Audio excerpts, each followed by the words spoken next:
1000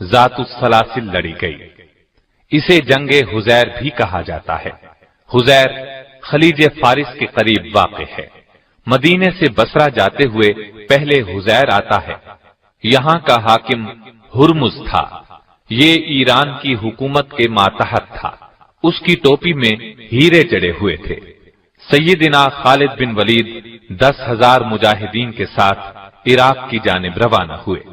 عراق کی سرحد پر پہنچے تو سیدنا مثنی بن حارثہ 8,000 مجاہدین کے ساتھ ان سے آ ملے۔ اب خالد بن ولید نے لشکر کو 3 حصوں میں تقسیم کیا۔ ایک حصے کا سالار مثنی بن حارثہ کو، دوسرے کا عدی بن حاتم کو مقرر کیا، تیسرے حصے کی قیادت خود اپنے ہاتھ میں لی۔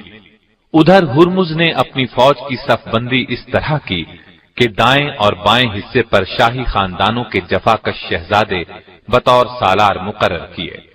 میدان جنگ میں جمے رہنے کے لیے تمام فوجی جوانوں نے اپنے آپ کو زنجیروں میں باندھ لیا۔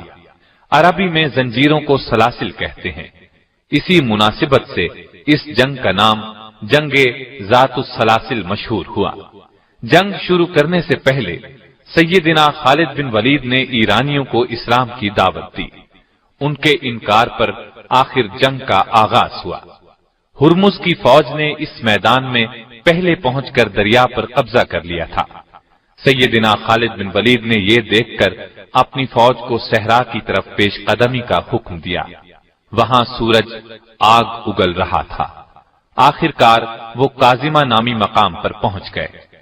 اس طرح انہوں نے دشمن کو پانی کے چشمے چھوڑنے پر مجبور کر دیا۔ آخر دشمن سے ٹکراؤ ہوا۔ ہرمز ان کے مقابلے میں آیا۔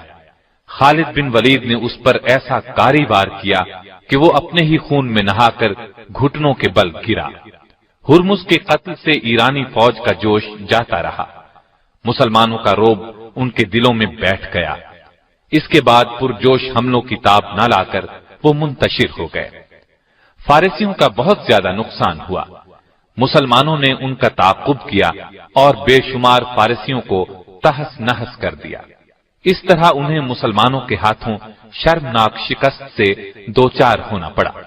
اس جنگ کی نمایاں بات یہ تھی کہ خالد بن ولید نے دشمن کی جنگی حکمت عملی کو ناکام بنا دیا اور انہیں اپنی حکمت عملی کے تحت لڑنے پر مجبور کر دیا۔